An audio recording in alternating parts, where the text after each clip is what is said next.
अपवित्र कुंडलीकाक्षां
আস্তে আস্তে আস্তে দেখি হ্যাঁ কেউ না এই এতজন না এতজন না আচ্ছা আচ্ছা ওয়ার্ড করো দাদা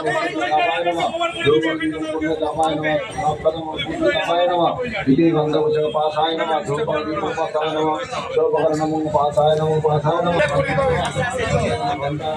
দেখি দাদা একটু সাইড দিন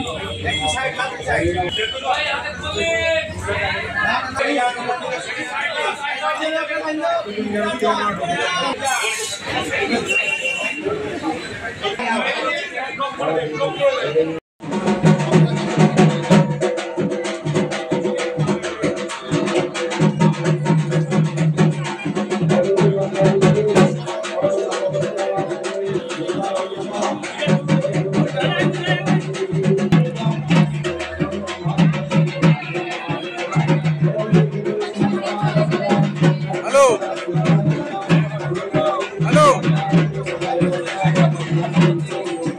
মানে রাজীব ব্যানার্জি 12টায় তো দেখা যাচ্ছে সজল ঘোষ। একটা জিনিস বলুন তো, এখানে প্রধান পুরোহিত মহাশয় রয়েছেন, কোথাও কোনো ধর্ম হিংসাকে প্রশ্রয় দেয় বা অস্ত্রের হুঙ্কারের কথা বলে? আজকে আমি সবথেকে মনে করি যে আমাদের যে শ্লোক রয়েছে, ইয়া দেবী সর্বভূতেষু শান্তিরূপেণু সংস্থিতা, নমস্তস্যৈ নমস্তস্যৈ নমস্তস্যৈ নমো নমঃ, অর্থাৎ এই কথার মধ্যেই রয়েছে শান্তির কথা। আর এখানে যারা এই অস্ত্রের কথা বলছেন, হাইকোর্টের মানে অর্ডার অমান্য করে এই অস্ত্র ধরার কথা বলছেন, মানে কি? এরা তো চাইছে বাংলাকে অশান্ত করতে, এরা তো চাইছে বাংলায় দাঙ্গা বাঁধাতে। এরা যে এত শান্তির বাংলা, শান্ত বাংলা, প্রেমের বাংলা, অহিংসার বাংলা, উন্নয়নের বাংলা, এই বাংলাতে ওরা নিজেদের রাজনৈতিক পায়ের জমি শক্ত করতে পারছে না, সংগঠন দুর্বল। ওদের নিজেদের রাজনৈতিক জমি শক্ত করার জন্য ধর্মটাকে বর্ম করে, আমি আবার বলবো, ধর্মটাকে মুখোশ হিসাবে ব্যবহার করে তারা আজকে রাস্তায় নামছে, অস্ত্রের হুঙ্কার দিয়ে, প্রতিশোধের হুঙ্কার দিয়ে, অন্য ধর্ম সম্প্রদায়কে বিভাজন তৈরি করে, অন্য ধর্ম সম্প্রদায়ের মধ্যে একটা বিভেদ তৈরি করে, সাম্প্রদায়িকতা ছড়িয়ে একটা দাঙ্গা বাঁধাবার পরিকল্পনা। এটা সজল ঘোষ কেন, এটা তো ভারতীয় জনতা পার্টির পরিকল্পনা। ও তার মধ্যে একজন নিমিত্ত মাত্র, ওকে দিয়ে বলানো হয়েছে। আলটিমেটলি ভারতীয় জনতা পার্টির পরিকল্পনা। এই তো ধর্ম দেখুন আমরাও করছি, মন্দিরে এসে করছি, এখানে রামনবমীর পুজো হচ্ছে, বাসন্তী পুজো হচ্ছে, অন্নপূর্ণা পুজো হয়েছে, কুমারী পুজো হবে, সবই হবে, রোজ পুজো হয়। আরে রাস্তায় কেন? কোন ধর্মে বলা আছে যে রাস্তায় করতে হবে পুজো?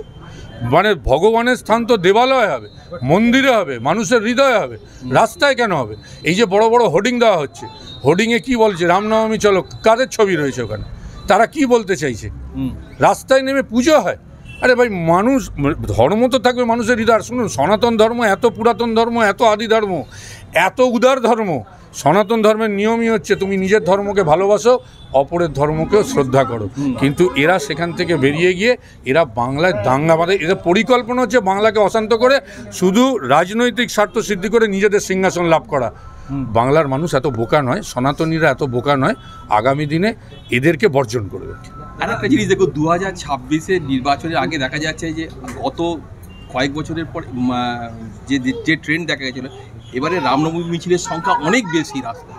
শুনুন না, ওরা তো, আমি ভারতীয় জনতা পার্টি তো ভোটের দিকে আমি বলছি, ভারতীয় জনতা পার্টি তো ধর্মের নামে কোথাও 1 কোটি বলেছিল, এখন 1.5 কোটি বলছে। নিজেরাই বলছে যে আমরা টোটাল ভোট পেয়েছি 2,37 লক্ষ। তো 2,37 লক্ষের মধ্যে পুরুষ, মহিলা, 18 বছরের ছাত্রছাত্রীরাও, যুব, সবাই রয়েছে। 2 কোটি যদি ভোট পেয়ে থাকি আর 1.5 কোটি মানুষকে ওরা রাস্তায় নামাবে, এ তো অলীক কল্পনা। আজকে দেখুন টোটাল সংখ্যাটা, শুধুমাত্র ভারতীয় জনতা পার্টির কয়েকটা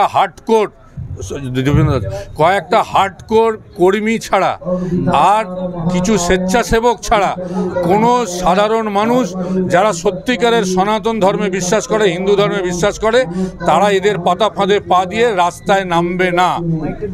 এরা রাস্তায় নামবে না। 1.5 কোটি যদি সংখ্যা গোনেন, লক্ষ্যে পৌঁছাতে পারবে কিনা আমার সন্দেহ আছে। আচ্ছা, আজকে দেখা গেল যে গৌতম চৌধুরী, উত্তর হাওড়ার এমএলএ, তিনি বিশ্ব হিন্দু পরিষদ বজরং দলের মিছিলে পা মিলিয়েছে, কি বলবেন?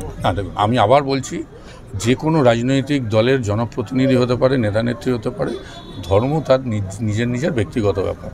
ও যদি কোথাও কমফোর্টেবল হয়, ওদের হয়তো মানে ওখানে ডেকেছে গেছে, সেটা তার ব্যক্তিগত ব্যাপার, তার সাথে রাজনীতির কোনো সম্পর্ক। আমি এখানে এসেছি, এটা আমার পুরো ব্যক্তিগত উদ্যোগে আমি এসেছি। আমি আজকে অনেকগুলো জায়গায় যাব, হাওড়ার অনেকগুলো জায়গায় যাব, হুগলিতে যাব, কলকাতায় যাব, যত জায়গায় আজকে আমি পারবো। তো আমি যেখানে যেখানে যাব সেগুলো আমার ব্যক্তিগত উদ্যোগে, যারা যারা আমায় ভালোবাসে, কেউ ডেকেছেন, কেউ বলেছেন, আমি যাব। শুধু এ তো আমার রাজনীতির কোনো এর সাথে ব্যাপার নয়, এটা ব্যক্তি রাজীব ব্যানার্জি এসছে, এবং আমি যেহেতু সনাতন ব্রাহ্মণ ট্রাস্টকে হেড করি, সুতরাং আমাদের সব জেলায় জেলায় অনুষ্ঠান হচ্ছে, আমাদের হেডকোয়ার্টারে হচ্ছে, এবং আমি নিজেও হাওড়া বিভিন্ন জায়গায় করছি। যেখানে নেতৃত্ব দিচ্ছে বিজেপির একজন নেতা উমেশ রায়, রাজ্য সম্পাদক, সেইখানে সরাসরি ওখানে মিলছে। এখানে কি দলের কি অনুমতি ছিল? আপনার কি মনে হয়? দেখুন, আমি জানি না, যদি রাজনৈতিক আপনি যাদের কথা বলছেন, তারা কিন্তু প্রত্যক্ষভাবে আমি মনে করি এবং পরোক্ষভাবে তারা ভারতীয় জনতা পার্টির সমর্থক। তো এটা ভারতীয় জনতা পার্টির পাতা ফাঁদ, আমি জানি না, আপনাদের কথা শুনছি গৌতম চৌধুরী গেছে কিনা আমি তো বলতে পারবো না, আপনারা বলছেন। যদি গিয়ে থাকেন তাহলে নিশ্চিতভাবে ব্যাপার যে আমরা আগামী দিনে তার সাথে কথা বলবো কেন গেলেন বা কী করে গেলেন। আচ্ছা, আমাকে একটা জিনিস বলুন তো, কোনো রাজনৈতিক দলের স্লোগান ধর্মীয় হতে পারে? এখানে পুরোহিত মহাশয় আছে, উনি উত্তরটা দিক, আমি আর দেবো না। আমি তো একজন বলবেন রাজনৈতিক ব্যক্তি, একটা রাজনৈতিক দল তাদের স্লোগান রাজনৈতিক হতে পারে, কোনোদিনও ধর্মীয় স্লোগান হতে পারে না। তার মানেটা কি? তার মানে বুঝতে হবে ওদের সূক্ষ্ম পরিকল্পনা হচ্ছে ধর্মটাকে সামনে এনে মুখোশ, এদের দ্বিচারিতা, মুখোশ হিসাবে ব্যবহার করে ওরা নিজেদের সিংহাসন লাভ করতে চাইছে। লাস্ট প্রশ্ন বলে না বলা হয়ে গেছে। লাস্ট প্রশ্ন, রাতের অন্ধকারে দেখা গেল যে বিল ওয়াকআউট বিল পাস হলো পার্লামেন্টে, মাত্র 40 মিনিটের আলোচনা, এটা